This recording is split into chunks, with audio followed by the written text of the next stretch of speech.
Joining me today is Melissa Beverly, a school counselor at Cactus Shadows High School in Cave Creek, Arizona. Welcome, Melissa. Thank you so much.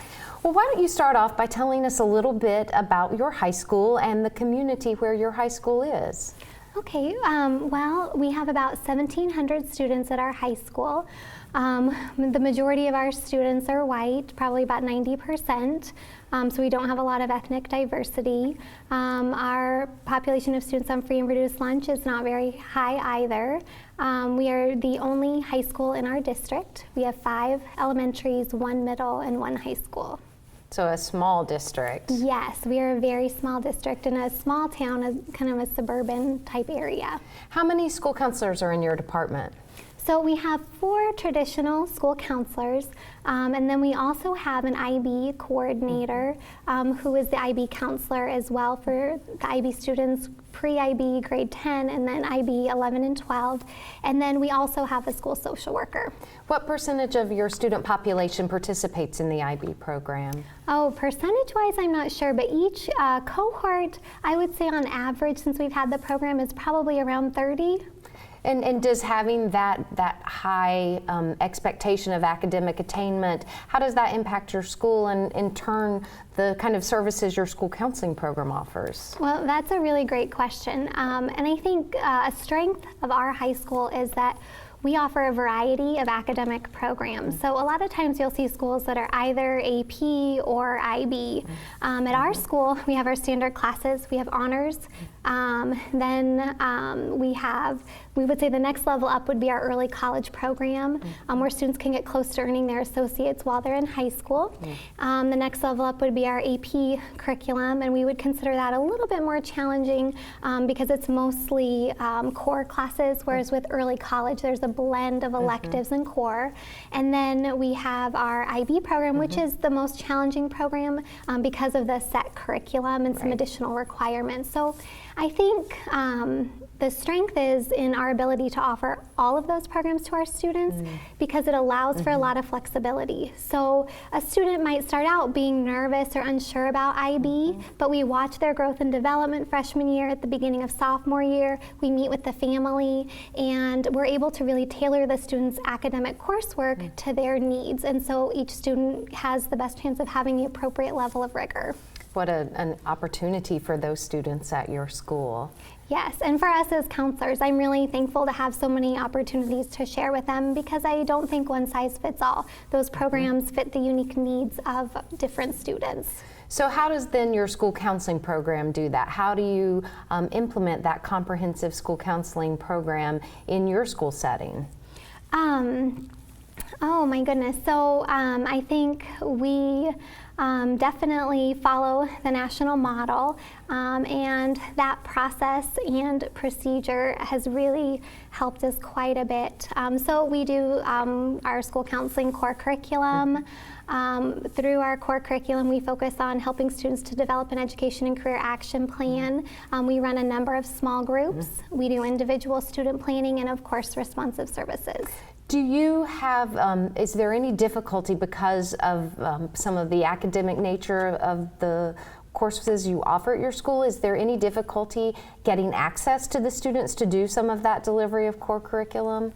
I mean, I do think we have a great team at our school, and I think the reason our school counseling program has had the success that it has had is because our teachers are really great about partnering with us. At the same time, they do really value their curriculum as well. So it's a constant balancing act, and we have those conversations frequently about the best ways to help our students reach their goals and in the role that each of us plays in that. So I mean, I would say that it is a challenge, but we have a great team at our school and we're able to make it work. So let's talk about that RAMP success. Your school has earned a RAMP designation for three times. Yes. And I can say there are not a lot of schools in the country that has accomplished that. So talk a little bit about what that means for your school about because you've been there for all three application submissions. So the comparisons maybe to this past ramp designation to the first time you did it. What does the process look like, and what is giving that focused attention to your program and being very diligent in terms of looking at it and assessing what's working and what doesn't work? What is it that meant for your program and your kids? So, I mean, I would say that through the ramp process, it really led us to a deeper understanding of the model. At the time that we had applied for ramp, there were no high schools in Arizona that had ramped, and the schools that had ramped in Arizona were about 2 hours away, and they were elementary schools. So we really didn't have a lot of people to talk with that were in our same situation. So we did the best that we could, but there were definitely misunderstandings in our application of the model, namely with using data. I think we really confused perception and outcome data. So with our first submission, we made a ton of mistakes. Also, this is kind of funny, but on the old rubric, there was one line on the front that said to include a narrative with each section, but it wasn't in each part of the rubric, so we missed several narratives. So looking back on it, it's pretty funny, but we made a huge amount of mistakes, and yet we had worked really hard. Right. But we really didn't understand the process. So we received our feedback, and we were really disappointed because we had wanted to earn the award, and that was really our focus. But we had a reviewer, David, in our state, and he was kind enough to talk with us on the phone. And the conversation that he had with us was so valuable, and it enabled us to resubmit and then actually earn the ramp designation. And so each time that we've applied for ramp, our program has become stronger, and the feedback that we've received from the reviewers has enabled us to have a deeper understanding of the model and how we can best support our students' success. So I'm really thankful for the process, because other than ramp, there really aren't a lot of opportunities to have someone look at and evaluate your program so you know you're doing the right things for your students. And it's, I'm sure, a very personal thing almost to share, to put on paper, so to speak, you know, the heart and soul of your school program and turn it over for someone else to take a look at. And you hope they get that sense about what your school is like and how that looks like. And that's quite frankly why we added that narrative piece. That hadn't always been part of the application, but that really gave the opportunity for reviewers to get a feel and a sense of the school, and to help sort of tie those artifacts that were being submitted with the data pieces and the lesson plans, tie that together. It's a very important part of the process, because the templates and the forms definitely don't fully describe what's going on in the school and why certain choices were made. So what was the biggest challenge? And I'm actually even curious, so this most recent ramp submission process, what was the biggest challenge? And maybe can you think back to the first time you submitted, or even the second, and were the challenges the same, or have they changed? I think that they have changed. I think initially when we applied, I was in a way probably more relaxed because I didn't understand the process as fully. And I think this most recent time, we were a lot more organized in preparing for the application. But we also put a lot more work into it. So we knew that we were going to be collecting our data, and we knew it was going to be a ramp year, so there was more pressure. But we used the monthly checklist, and we tweaked it to work with our school. But each of us, what we do in our department is each of us takes a couple of sections to be the lead on. It doesn't mean we do the section completely on our own, but we're responsible for the completion of that section. And then we tie it to our counseling meetings. So we would do updates. So where are you at this part, with this part, or what support do you need? And then we had a completed ramp by the end of the school year, except for our outcome data, because we were waiting for some data to come in over the summer. And so then once we had all the pieces, because I'm sort of the lead for our department, I took all of the pieces home over the summer, and then I looked through them, and then I gave them back to the people who were responsible they made changes, and then we swapped and we gave it to someone whose section it wasn't, and then they looked at the rubric and pointed out if there was something missing, like, oh, I didn't see this, where did you respond to this in the narrative, or this piece was missing or whatnot. I think we were just, I don't know if it was, I think in a way it's easier because we've done it before.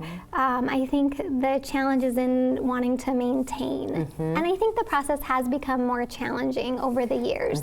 And so the stakes are higher. Outcome data really is outcome data. And so you really have to understand that piece and be very careful with what you submit to make sure it's very clear to the reviewers.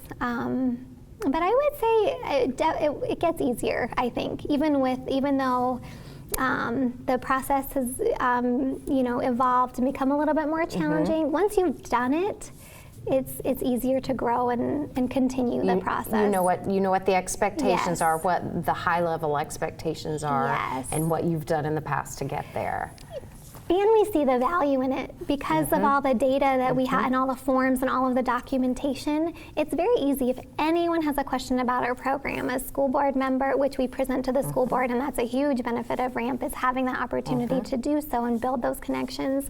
But if anyone has a question, administrators, and a lot of times it's really funny, but our administrators will come to us for data. Nice. Because we keep a lot of the data that they're interested in. So you're able to advocate for your program and your department and the kids, and are seen as some data leaders in your school. Yes. That's fantastic. Yes. Have there been any surprises along the way, either with the application itself, and RAMP's just a given snapshot in a year. It's really more about the comprehensive programming. So have there been any surprises, either RAMP or the whole picture comprehensive school counseling programs that you've encountered along the way? And it doesn't have to be a negative surprise, but this is kind of funny, but the first thing, and I'm sure there have been a lot of surprises, but I think one of the biggest surprises for me was in the value and the strength of the advisory council. So initially, and this again shows our growth as a program, because we probably have made every mistake that anyone has made in going through it. That's how you learn. That is how we learn. Yep, it's true. But when we first submitted, we had a district advisory council. And so obviously we lost points. And so the next time we had to do RAMP, we knew we needed a site-based advisory. So we did create a site-based school counseling advisory, and it was great. There were some really wonderful benefits from that. But it was really, it was pretty cool because one of the reviewers said in their comments, it seems like you just created this advisory council for RAMP. And really they were right. That was our first one. But since that time, between our second and our third, we maintained our advisory council, and we have gotten a lot better at facilitating those meetings, and they're really powerful. We have the right people on our council. We have a school board member, we have a student, we have a group of parents that represent different types of students within our school, our administrator, we have teachers who are involved in our counseling program. And so, it's really powerful when a student or parent can share the impact of the program or share what their needs are with a school board member present or with an administrator present. And that's so interesting to hear you say advisory council, because that's actually what I hear, is because Really? that one piece sometimes can be very intimidating for schools to think about. I don't want to bring people in to have them tell me what to do with my program, and that's not exactly the intent of it.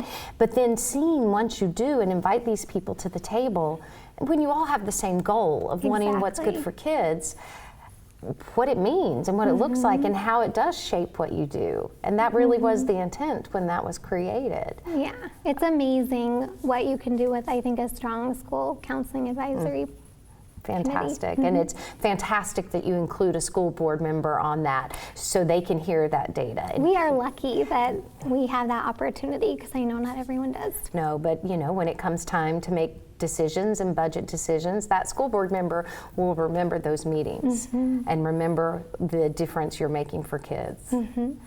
So what advice would you give a school maybe who's thinking about applying for RAMP? What would you say to them?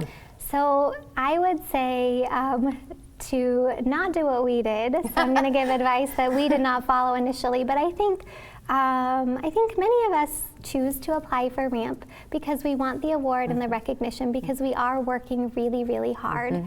But the important thing to remember is that whether or not you get RAMP has nothing to do with how hard you're working per se.